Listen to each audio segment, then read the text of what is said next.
বিজ্ঞান ও অঙ্ক শিক্ষক কম, জঙ্গলমহলে উদ্বিগ্ন কমিটি। তো দেখো ফ্রেন্ডস, একটা নিউজ সোশ্যাল মিডিয়ায় ঘুরছে। বিজ্ঞান ও গণিতের শিক্ষকের অভাব, জঙ্গলমহলের 2 জেলার স্কুলের এই তথ্যই উঠে এসেছে রাজ্য বিধানসভার সংশ্লিষ্ট স্ট্যান্ডিং কমিটির রিপোর্টে।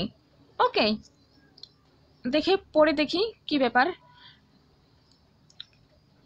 বাঁকুড়া ও পুরুলিয়া পরিদর্শন সেরে চলতি অধিবেশনে এই কমিটি এই অবস্থা কাটাতে একগুচ্ছ সুপারিশও করেছে।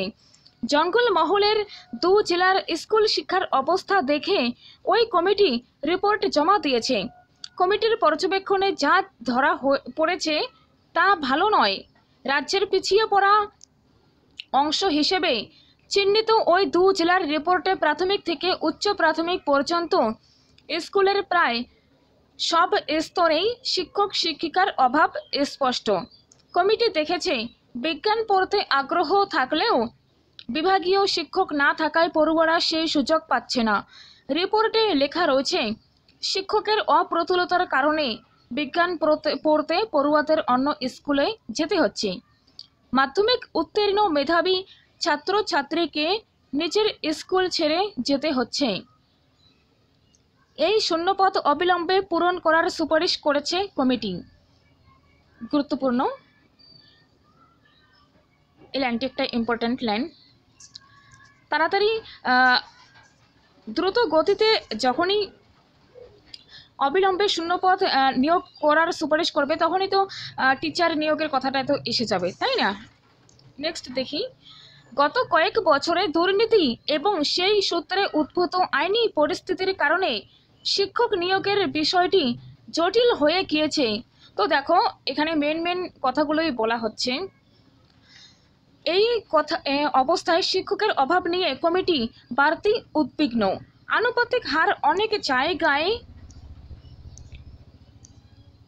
ঠিক থাকলেও বেশ কিছু নির্দিষ্ট বিষয়ে শিক্ষকের অভাব মেটাতে নিয়োগ ছাড়া কোনো উপায় দেখছে না কমিটি। তো দেখো, যেটা বলার চেষ্টা করছি সেটা এখানে রয়েছে, নিয়োগ ছাড়া কোনো উপায় দেখছে না কমিটি। শিক্ষকের অভাব মেটাতে নিয়োগ ছাড়া কোনো উপায় দেখছে না কমিটি। এই পর্যালোচনায় শিক্ষা দপ্তরের জেলা স্তরে আধিকারিকদের সঙ্গে বৈঠকের পাশাপাশি কমিটির সদস্যরা বেশ কিছু বিদ্যালয় ঘুরে দেখেছেন। কমিটি দেখেছে পড়ুয়াদের কন্যাশ্রী, বইপত্র, পোশাক, জুতো, ক্লাস ব্যাগ, স্কুল ব্যাগ দেওয়া হলেও ক্লাস ঘরের সমস্যা রয়েছে। রিপোর্টে এই এলাকার স্কুলের ব্যবস্থা বোঝাতে পুরুলিয়া, বাঁকুড়ার একাধিক বিদ্যালয়ের অবস্থা উল্লেখ করা হয়েছে। কমিটির চেয়ারম্যান তৃণমূল কংগ্রেসের বিধায়ক কালীপদ মণ্ডল বলেন, এটা চলমান প্রক্রিয়া। ঘাটতি নজরে আনা হয়, তারপরে তা মেটানো হয়, আবার নতুন করে প্রয়োজন তৈরি হয়। তবে নিয়োগের বিষয়টি জরুরি ভিত্তিতে শুরু হওয়া উচিত। হ্যাঁ, এই কথাটি ঠিক রয়েছে যে নিয়োগের বিষয়টি জরুরি ভিত্তিতে শুরু হওয়া উচিত। রাজনৈতিক মঞ্চে অভাব অভিযোগ খণ্ডন করতে শাসক তৃণমূল বলে থাকে জঙ্গলমহল হাসছে, কিন্তু এই অঞ্চলে স্কুল স্তরের শিক্ষার পরিকাঠামো নিয়ে অসন্তোষ স্পষ্ট। রাজ্য সরকারের বদলি নীতির ফলে তৈরি স্কুলে শিক্ষক শিক্ষিকার এই অভাবই ভাবাচ্ছে কমিটিকে। সেক্ষেত্রে নতুন করে নিয়োগ ছাড়া শিক্ষকের ঘাটতি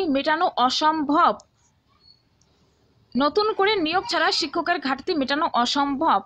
এই অবস্থা চলতে থাকলে উচ্চ মাধ্যমিকে ড্রপ আউট সমস্যা থাকবে বলেও মনে করছেন কমিটির সদস্যরা। তো আমরাও চাইছি দ্রুত নিয়োগ হোক, আর 7-8 বছর থেকে কোনো রকম নিয়োগ নেই, বিভিন্ন দুর্নীতি, তারপর আবার এখন আইনি পরিস্থিতির কারণে বিষয়টি জটিল হয়ে গিয়েছে। ঠিক আছে, দেখতে পাচ্ছ এখানেই রয়েছে। তো যত দ্রুত নিয়োগ করা যায় তত এই সমস্ত সমস্যা দূর হবে। সেদিন শিক্ষামন্ত্রীকে প্রশ্ন করা হয়েছিল যে এরকম পরিস্থিতি, তো তিনি বললেন হ্যাঁ, তিনি স্বীকার করে নিয়েছেন যে হ্যাঁ, এরকম পরিস্থিতি তৈরি হয়েছে। যত দ্রুত নিয়োগ করা হবে তত এই পরিস্থিতির সমাধান হবে। ঠিক আছে, আমরা তো চাই দ্রুত নিয়োগ হোক স্বচ্ছতার মাধ্যমে, তাহলে সমস্যাগুলো সমাধান হবে বলে আশা করি। তো দেখা যাক পজিটিভ ইতিবাচক কিছু হয়তো হতে পারে, দ্রুত নিয়োগ হয়তো কথা উঠতে পারে, কারণ চারিদিকে একটা দ্রুত নিয়োগ হোক এরকম একটা শোনা যাচ্ছে। ঠিক আছে, এরকম বিষয়ে কথা শোনা যাচ্ছে। তো আশা করছি খুব দ্রুত ভালো কিছু হবে। তো ফ্রেন্ডস, থ্যাংক ইউ দেখার জন্য, ভিডিওটি দেখার জন্য থ্যাংক ইউ। আর তোমরা এই চ্যানেলটি সাবস্ক্রাইব করে রাখবে এডুকেশনাল নিউজ পাওয়ার জন্য। ঠিক আছে, গুরুত্বপূর্ণ আপডেটস যেগুলো রয়েছে এডুকেশনাল রিলেটেড সেগুলো আমি এই চ্যানেলের মাধ্যমে দেব। তো thank you so much, take care.